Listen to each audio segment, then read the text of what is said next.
encore plus extraordinaire. J'avoue que quand j'ai vu ça, je me suis un petit peu frotté les yeux pour voir si ce que je lisais était exact.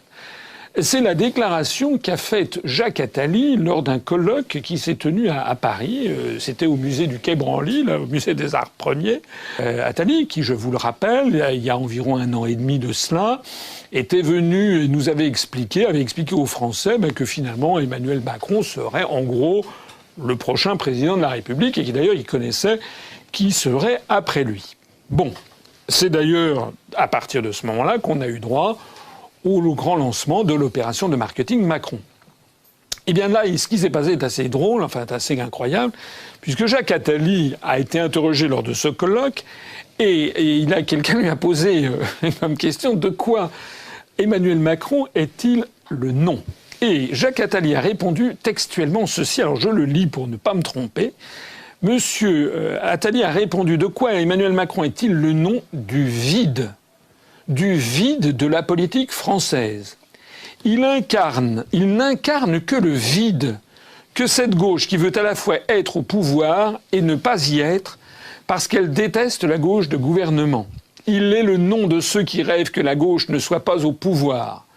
Emmanuel Macron a un talent fou, ça c'est ce que dit M. Attali. Je l'ai repéré tout de suite, dit Jacques Attali, présenté au candidat Hollande, donc il confirme que c'est bien lui qui a créé le personnage politique Macron. Je l'accompagne toujours, je lui dis d'ailleurs ce que je pensais, si seulement il se saisissait d'un programme. C'est un assassinat en règle. Ou plus exactement, c'est une espèce d'injonction. À l'évidence, M. Attali et les gens qui pilotent toute cette opération Macron s'impatientent de voir que leur poulain, qui a été lancé, enfin, c'est inimaginable. La couverture médiatique de tous les grands médias du pays est à la disposition de M. Macron. On sort des sondages extraordinaires. Paraît-il qu'il y a 34, 35, 38% des gens qui rêveraient de voir M. Macron à l'Élysée, etc. Moi, j'en cherche toujours autour de moi. Moi, je n'ai jamais vu quelqu'un qui en pince pour M. Macron. Bon, paraît-il qu'ils sont 38% de la société française d'après les sondages. Mais on voit bien que cette oligarchie commence à s'impatienter de voir que ça tarde, que la mayonnaise tarde à prendre et que l'opération En Marche, elle fait plutôt du surplace, je le disais la dernière fois. Alors c'est à ce moment-là qu'est arrivé un nouveau développement sur lequel il faut quand même porter un regard lucide. Le nouveau développement, il s'est produit il y a quelques jours. D'un seul coup, toute la presse française nous a expliqué que, ça y est, le mouvement politique En Marche qu'avait lancé M. Macron il y a déjà 1 mois et demi, 2 mois, il avait eu droit à toute une couverture média, mais en fait, ça a fait flop. Voilà. Alors, M. Macron avait dit qu'il avait 13 000 adhérents. En fait, on a découvert, c'est le Canard enchaîné qui avait montré que c'était pas 13 000 adhérents. Il y avait eu 13 000 clics d'internautes qui voulaient voir par curiosité ce que c'était que ce truc-là. Entre un clic sur un ordinateur et adhérer, il y a une petite nuance. La vraie raison de ce qui se passe en ce moment, c'est que M. Macron n'a aucune idée. C'est un simple perroquet de l'oligarchie. Et comme il n'a pas d'idée, eh bien, il est allé trouver une société spécialisée en la matière, une société de communication, et dont on connaît le nom. Cette société s'appelle Liegey Müller-Ponce.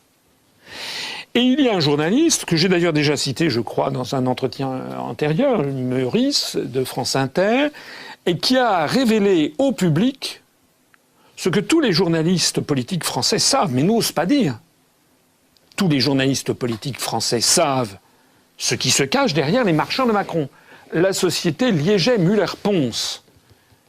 Seul il y en a un qui a lâché le morceau. Cette société Liegey Müller-Ponce, allez sur son site internet. Liegey Müller-Ponce est une start-up en stratégie électorale fondée par Guillaume Liegey, Arthur Muller et Vincent Ponce, 3 passionnés de politique et de nouvelles technologies qui se sont rencontrés pendant la campagne de Barack Obama en 2008. Progrès de la recherche en sciences politiques, open data, big data, nouvelles technologies, nous proposons aux candidats et aux élus des outils qui révolutionnent leur manière de faire campagne et d'interagir avec les citoyens. Alors, cette société se prévaut sur son site internet d'avoir d'ailleurs organisé la campagne de porte-à-porte pour le PSOE en Espagne en 2015, en s'inspirant de la campagne d'Obama. Ça n'a d'ailleurs pas finalement porté chance, puisque, je le disais tout à l'heure, les élections qui ont eu lieu en Espagne, finalement, n'ont pas dégagé de majorité convaincante pour aucun des camps. Mais tout ceci pour dire quoi? Mais pour dire que les marcheurs de Macron, quand on voit des milliers de marcheurs qui se mettent en route, c'est faux. C'est un mensonge. Les journalistes, les journaux qui ont montré ça, on a vu 4-5 personnes à Lille, des jeunes, et puis 1 ou 2 à Toulouse. C'est tout. Il y a fort à parier. C'est presque sûr que ces fameux marcheurs de Macron sont en fait des figurants payés par la société en question. Et s'ils ne sont pas payés, on a dû leur promettre je ne sais pas quoi, une bonne bouffe ou un truc comme ça. Il n'y a pas d'autre raison. Est-ce que vous connaissez autour de vous des gens qui se sont mis en marche pour Macron? C'est se foutre de la gueule du monde. Et c'est d'autant plus se foutre de la gueule du monde, je suis grossier, mais ça le mérite, qu'il faut quand même aussi un moment prendre un peu le recul des choses. Monsieur Macron est ministre de l'économie. Il est au gouvernement français depuis maintenant plusieurs mois, bientôt 1 an. Il est au gouvernement français l'un des principaux ministres. On parle d'ailleurs de lui comme d'un espèce de vice-premier ministre. Et vous avez ce monsieur qui n'a été élu par personne, qui est un quasi vice-premier ministre, et qui nous dit, sérieux comme un pape, qu'il envoie des marcheurs, on voyait dans le reportage du journal La Dépêche, où c'était des élèves de terminale, qui allaient faire du porte-à-porte à Toulouse, où ils se faisaient jeter évidemment par les gens, pour établir un diagnostic du pays. Monsieur Macron est le vice-premier ministre, il a besoin de garçons de terminale pour aller demander aux gens quel est l'état du pays.